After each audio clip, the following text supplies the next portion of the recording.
శ్రీ గురుభ్యో నమ.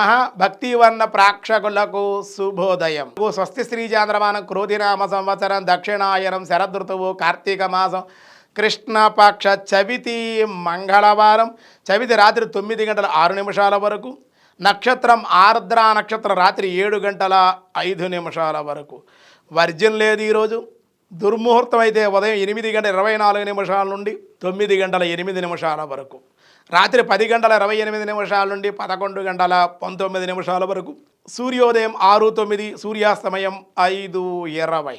అమృత గడిల ఉదయం 9:14 నుండి 10:48 వరకు.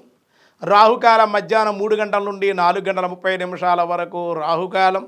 శుభ సమయం ఉదయం 7:30, 8:15 వరకు. సాయంత్రం 4:30 నుండి 5:15 వరకు. సాధ్యాయోగం రాత్రి 7:25, భవ ఉదయం 8:22, బాలవ రాత్రి 9:06. అనురాధ కార్తీ ప్రారంభం. కార్తీక మాసంలో 18వ రోజు కాబట్టి ఈ 18వ రోజున పులుపు, అలాగే ఉసిరికాయ, ఉప్పు కూడా తినకూడదు. పులిహోర, అట్లు, బెల్లాన్ని కూడా దానంగా ఇవ్వాలి. ఇస్తే బ్రాహ్మణులకు కానీ ఆడవాళ్ళకు కానీ ఇస్తే మంచిది.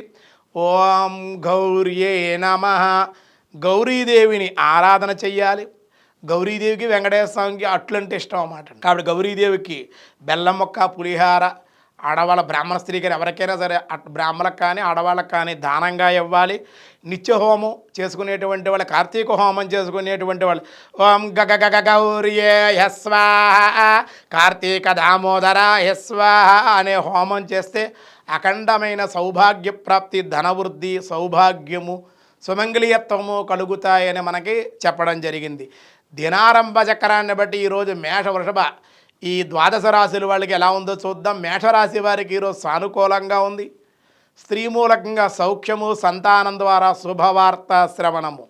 వృషభ రాశి వారికి శుభవార్తలు వింటారు, ప్రయాణాలు ఉంటాయి, దాని మూలకంగా లాభాలు ఉంటాయి. మిథున రాశి వారికి అప్రయత్న ధనలాభము, పనిలో శ్రమ ఎక్కువగా ఉంటుంది, అలసట, అనిద్ర, అకాల భోజనాలు.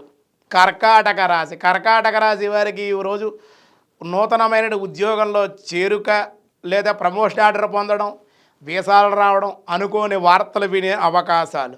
సింహరాశి వారికి అశుభ వార్తాశ్రవణాలు ఉన్నాయి ఈరోజు. అలాగే దుష్ట సావాసాలకు దూరంగా ఉండాలి. స్నేహితుల వల్ల అపకీర్తి, గౌరవభంగానం కూడా కలిగే అవకాశం. కన్యారాశి వారు మాట్లాడే విధానం సరిగ్గా లేకపోవడం వల్ల విరోధాలు, చికాకులుగా ఉండే అవకాశం, మానసిక అశాంతికి గురి అయ్యే అవకాశం. తులారాశి వారు వ్యాపార మూలకంగా ధనలాభం లబ్ధిని పొందుతారు. ధనలాభం అధికంగా ఉండి అన్ని రకాల వ్యాపారస్తులకి అనుకూల, ఉద్యోగస్తులకు కూడా చాలా సానుకూలంగా ఉంది. ప్రయాణాలు చేసే అవకాశం ఉంది. వృశ్చిక రాశి వారికి వాహన, గృహ మార్పులు ఉన్నాయి. అలాగే అప్రయత్న కార్యలాభాలు, ఆహ్వానాలు అందుకునే అవకాశం. ధనస్సు రాశి వారికి స్థిరాస్తులు ఒక కొలిక్కు వచ్చే అవకాశం. నూతనమైన గృహ నిర్మాణ ప్రయత్నాలు అనుకూలం. రుణాలు ఏమైనా అప్లై చేసి ఉంటే అవి అమలయ్యే అవకాశం ఉంది. మకర రాశి వారు దూర ప్రయాణాల్లో వాహనాలు రిపేర్లు జరిగే అవకాశం, ప్రయాణం కొంచెం ఇబ్బందికరంగా ఉండే అవకాశాలు. భగవద్ ఆరాధన చేసుకుని బయలుదేరితే అన్ని విధాలుగా అనుకూలం. కుంభరాశి వారు ధనం ఇచ్చి మాటలు పడే అవకాశం, మధ్యవర్తిత్వాన్ని వహించకుండా ఉండడం, జరగబోయేది ముందుకు చెప్పకుండా ఉంటే కనుక ఈరోజు మీకు మేలు కలిగే అవకాశం ఉంది. మీనరాశి వారికి స్వల్పంగా చేసే పనిలో బద్ధకము, ఉత్సాహం లేకపోవడం, ఇవాళ చేద్దాం లేదా రేపు చేద్దాం, ఆనక చేద్దాం లేదా వాయిదా వేయడం, దానివల్ల పనులు వాయిదా పడే అవకాశం, దానివల్ల నష్టం కూడా జరిగే అవకాశం ఉంది. ఈరోజు విష్ణు సహస్రనామలు ఏం చెప్తున్నారో చూద్దాం. వ్యాసాయ విష్ణు రూపాయ విష్ణవే సంవృతః ఓం సంవృతాయ నమః. కనబడియుండువాడని శబ్దార్థం. సంవృతాయ నమః ఉన్నాడు, ఇక్కడే ఉన్నాడు, కనబడుతున్నాడు.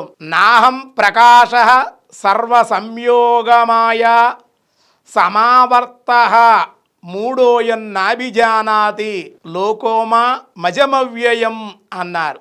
నేను యోగమాయ చేత కూడుకొని ఉన్న కారణము చేత మూడులకు నన్ను కనబడను నేను మానవ నేత్రాలు కనపడదు. అందులో మూర్ఖులు ఉంటారే, భగవంతుని నమ్మకుండా అజ్ఞానంగా ఉంటారు, అటువంటి వాళ్ళు నేను కనపడను. జనన మరణాది రహితుడు అవ్యయము పరబ్రహ్మను గుర్తింపజాలకున్నారు అని దాని అర్థం. కనుక బ్రహ్మ ఇంద్ర మొదలగు వారు శ్రీకృష్ణ భగవాను దివ్యతత్వమును గురించి గుర్తించలేకపోయారు. కనుక భగవంతుడు మమేవ యో ప్రపద్యంతే మాయామేతం తరంతితే అన్నట్లుగా భగవద్గీతలో చెప్పినట్లుగా, అయితే ఎట్లు ఈ మాయను దాటుట నన్ను ఎవరు సంపూర్ణంగా శరణాగతిని పొందుతారు, అటువంటి వాళ్ళు మాత్రమే ఆ మాయను దాటుతారు అని అర్జునుడికి చెప్పినట్లుగానే ఇక్కడ సంవృతాయ నమః నేనున్నా. భగవంతుడు చూస్తూనే ఉంటాడు. ఎవరో చూడరు కదా, మనకేం తెలియదు కదా, మనం పాపం చేసేస్తే ఎవడ చూస్తాడు, ఎవరికి తెలుస్తుంది అనుకుంటారు. కానీ తెలియకుండా భగవంతుడు ఎవరెక్కడ ఎక్కడ ఏ జీవుడు ఎక్కడ ఎవడు ఏం చేస్తున్నాడో భగవంతుడు సర్వము కూడా తెలిసినటువంటి వాడు, తెలిసినటువంటి వాడు. అటువంటి వాడు స్వప్రకాశ స్వరూపుడు పరమాత్మ, సర్వము తెలిసినటువంటి వాడు, తెలుసుకోదగినటువంటి వాడు అని అర్థంగా చెప్పారు. మిగతా విషయాలు రేపు చూద్దాం. ఈరోజు స్వస్తి.